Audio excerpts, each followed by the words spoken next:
Praise the Lord. யாத்ராகமம் 32ஆம் அதிகாரம். மோசே மலையிலிருந்து இறங்கி வர தாமதிக்கிறதை ஜனங்கள் கண்டபோது அவர்கள் ஆரோனிடத்தில் கூட்டங்கூடி அவனை நோக்கி, எகிப்து தேசத்திலிருந்து எங்களை அழைத்து கொண்டு வந்த அந்த மோசேக்கு என்ன சம்பவித்ததோ அறியோம். ஆதலால் நீர் எழுந்து எங்களுக்கு முன் செல்லும் தெய்வங்களை எங்களுக்காக உண்டு பண்ணும் என்றார்கள். அதற்கு ஆரோன், உங்கள் மனைவிகள், குமாரர், குமாரத்திகளுடைய காதுகளில் இருக்கிற பொன் அணிகளை கழற்றி என்னிடத்தில் கொண்டு வாருங்கள் என்றான். ஜனங்கள் எல்லாரும் தங்கள் காதுகளில் இருந்த பொன் அணிகளை கழற்றி ஆரோனிடத்தில் கொண்டு வந்தார்கள். அவர்கள் கையில் இருந்து அவன் அந்த பொன்னை வாங்கி சிற்ப கருவியினால் கருப்பிடித்து ஒரு கன்றுக்குட்டியை வார்ப்பித்தான். அப்பொழுது அவர்கள், இஸ்ரவேலரே, உங்களை எகிப்து தேசத்திலிருந்து அழைத்து கொண்டு வந்த உங்கள் தெய்வங்கள் இவைகளே என்றார்கள். ஆரோன் அதை பார்த்து அதற்கு முன்பாக ஒரு பலிபீடத்தை கட்டி நாளைக்கு கர்த்தருக்கு பண்டிகை என்று கூறினான். மறுநாள் அவர்கள் அதிகாலையில் எழுந்து சர்வாங்க தகன பலிகளை இட்டு சமாதான பலிகளை செலுத்தினார்கள். பின்பு ஜனங்கள் புசிக்கவும் குடிக்கவும் உட்கார்ந்து விளையாட எழுந்தார்கள். அப்பொழுது கர்த்தர் மோசேயை நோக்கி, நீ இறங்கி போ, எகிப்து தேசத்திலிருந்து நீ நடத்தி கொண்டு வந்த உன் ஜனங்கள் தங்களை கெடுத்து கொண்டார்கள். அவர்களுக்கு நான் விதித்த வழியை அவர்கள் சீக்கிரமாய் விட்டு விலகினார்கள். அவர்கள் தங்களுக்கு ஒரு கன்றுக்குட்டியை வார்ப்பித்து அதை பணிந்து கொண்டு அதற்கு பலியிட்டு, இஸ்ரவேலரே, உங்களை எகிப்து தேசத்திலிருந்து அழைத்து கொண்டு வந்த உங்கள் தெய்வங்கள் இவைகளே என்று சொன்னார்கள் என்றார். பின்னும் கர்த்தர் மோசேயை நோக்கி, இந்த ஜனங்களை பார்த்தேன், இவர்கள் வணங்கா கழுத்துள்ள ஜனங்கள். ஆகையால் என் கோபம் இவர்கள் மேல் மூலவும் நான் இவர்களை அழித்து போடவும் நீ என்னை விட்டுவிடு, உன்னை ஒரு பெரிய ஜாதியாக்குவேன் என்றார். மோசே தன் தேவனாகிய கர்த்தரை நோக்கி, கர்த்தாவே, தேவரீர் மகா பலத்தினாலும் வல்லமையுள்ள கையினாலும் எகிப்து தேசத்திலிருந்து புறப்பட பண்ணின உம்முடைய ஜனங்களுக்கு விரோதமாக உம்முடைய கோபம் பற்றி எறிவதென்ன? மலைகளில் அவர்களை கொன்று போடவும் பூமியின் மேல் இராதபடிக்கு அவர்களை நிர்மூலமாக்கவும் அவர்களுக்கு தீங்கு செய்யும் பொருட்டே அவர்களை புறப்பட பண்ணினார் என்று எகிப்தியர் சொல்வானேன்? உம்முடைய கோபத்தின் உக்கிரத்தை விட்டு திரும்பி உமது ஜனங்களுக்கு தீங்கு செய்யாதபடிக்கு அவர்கள் மேல் பரிதாபம் கொள்ளும். உமது தாசராகிய ஆபிரகாமையும் ஈசாக்கையும் இஸ்ரவேலையும் நினைத்தருளும்.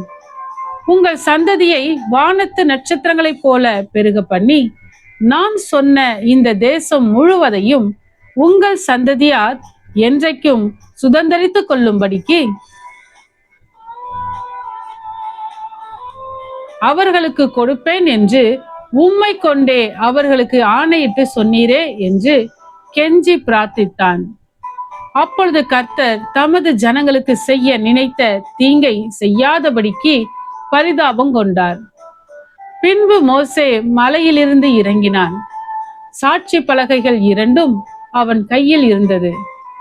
அந்த பலகைகள் இருபுறமும் எழுதப்பட்டிருந்தது. அவைகள் இந்த பக்கத்திலும் அந்த பக்கத்திலும் எழுதப்பட்டிருந்தது. அந்த பலகைகள் தேவனால் செய்யப்பட்டதாயும் அவைகளிலே பதிந்த எழுத்து தேவனால் எழுதப்பட்ட எழுத்துமாய் இருந்தது. ஜனங்கள் ஆரவாரம் பண்ணுகிறதை யோசுவா கேட்டு மோசேயை நோக்கி, பாளையத்தில் யுத்தத்தின் இரைச்சல் உண்டாயிருக்கிறது என்றான். அதற்கு மோசே, அது ஜெயதொனியாகிய சத்தமும் அல்ல, அபஜெயதொனியாகிய சத்தமும் அல்ல, பாடலின் சத்தம் எனக்கு கேட்கிறது என்றான். அவன் பாளையத்துக்கு சமீபித்து அந்த கன்றுக்குட்டியையும் நடனத்தையும் கண்டபோது மோசே கோபம் மூண்டவனாகி தன் கையிலே இருந்த பலகைகளை மலையின் அடியிலே எரிந்து உடைத்து போட்டு அவர்கள் உண்டு பண்ணின கன்றுக்குட்டியை எடுத்து அக்கினியில் சுட்டெரித்து அதை பொடியாக அரைத்து தண்ணீரின் மேல் தூவி அதை இஸ்ரவேல் புத்திரர் குடிக்கும்படி செய்தான். பின்பு மோசே ஆரோனை நோக்கி, நீ இந்த ஜனங்கள் மேல் இந்த பெரும் பாதகத்தை சுமத்துகிறதற்கு இவர்கள் உனக்கு என்ன செய்தார்கள் என்றான். அதற்கு ஆரோன், என் ஆண்டவனுக்கு கோபம் மூளாதிருப்பதாக. இது பொல்லாத ஜனம் என்று நீர் அறிந்திருக்கிறீர்.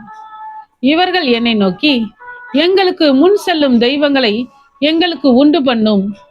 எகிப்து தேசத்தில் இருந்து எங்களை அழைத்து கொண்டு வந்த அந்த மோசேக்கு என்ன சம்பவித்ததோ அறியோம் என்றார்கள். அப்பொழுது நான், பொன்னுடைமை உடையவர்கள் எவர்களோ அவர்கள் அதை கழற்றி தரக்கடவர்கள் என்றேன். அவர்கள் அப்படியே செய்தார்கள். அதை அக்கினியிலே போட்டேன். அதிலிருந்து இந்த கன்றுக்குட்டி வந்தது என்றான். ஜனங்கள் தங்கள் பகைவருக்குள் அவமானப்படத்தக்கதாக ஆரோன் அவர்களை நிர்வாணமாக்கி இருந்தான். அவர்கள் நிர்வாணமாய் இருக்கிறதை மோசே கண்டு பாளையத்தின் வாசலில் நின்று, கர்த்தருடைய பட்சத்தில் இருக்கிறவர்கள் யார்? அவர்கள் என்னிடத்தில் சேரக்கடவர்கள் என்றான். அப்பொழுது லேவியின் புத்திரர் எல்லாரும் அவனிடத்தில் கூடி வந்தார்கள். அவன் அவர்களை நோக்கி, உங்களில் ஒவ்வொருவனும் தன் பட்டயத்தை தன் அறையிலே கட்டிக்கொண்டு பாளையமெங்கும் உள்ளும் புறம்பும் வாசலுக்கு வாசல் போய் ஒவ்வொருவனும் தன் தன் சகோதரனையும் ஒவ்வொருவனும் தன் தன் சிநேகிதனையும் ஒவ்வொருவனும் தன் தன் அயலானையும் கொன்று போட கடவன் என்று இஸ்ரவேலின் தேவனாகிய கர்த்தர் சொல்லுகிறார் என்றான். லேவியின் புத்திரர் மோசே சொன்னபடியே செய்தார்கள். அந்நாளில் ஜனங்களில் ஏறக்குறைய 3000 பேர் விழுந்தார்கள். கர்த்தர் இன்றைக்கு உங்களுக்கு ஆசீர்வாதம் அளிக்கும்படி இன்றைக்கு நீங்கள் அவனவன் தன் தன் மகனுக்கும் சகோதரனுக்கும் விரோதமாய் இருக்கிறதினால் கர்த்தருக்கு உங்களை பிரதிஷ்டை பண்ணுங்கள் என்று மோசே சொல்லியிருந்தான். மறுநாளில் மோசே ஜனங்களை நோக்கி, நீங்கள் மகா பெரிய பாவம் செய்தீர்கள். உங்களுக்காக பாவ நிறுத்தி செய்யக்கூடுமோ என்று அறிய இப்பொழுது நான் கர்த்தரிடத்திற்கு ஏறி போகிறேன் என்றான். அப்படியே மோசே கர்த்தரிடத்திற்கு திரும்பி போய், ஐயோ, இந்த ஜனங்கள் பொன்னினால் தங்களுக்கு தெய்வங்களை உண்டாக்கி மகா பெரிய பாவம் செய்திருக்கிறார்கள்.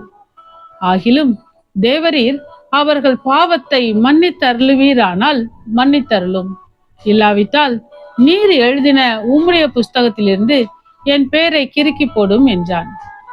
அப்பொழுது கர்த்தர் மோசேயை நோக்கி, எனக்கு விரோதமாய் பாவம் செய்தவன் எவனோ அவன் பெயரை என் புஸ்தகத்திலிருந்து கிறுக்கி போடுவேன். இப்பொழுது நீ போய் நான் உனக்கு சொன்ன இடத்துக்கு ஜனங்களை அழைத்து கொண்டு போ. என் தூதனானவர் உனக்கு முன் செல்வார். ஆகிலும் நான் விசாரிக்கும் நாளில் அவர்களுடைய பாவத்தை அவர்களிடத்தில் விசாரிப்பேன் என்றார். ஆரோன் செய்த கன்றுக்குட்டியை ஜனங்கள் செய்வித்ததின் நிமித்தம் கர்த்தர் அவர்களை உபாதித்தார். ஆமென்.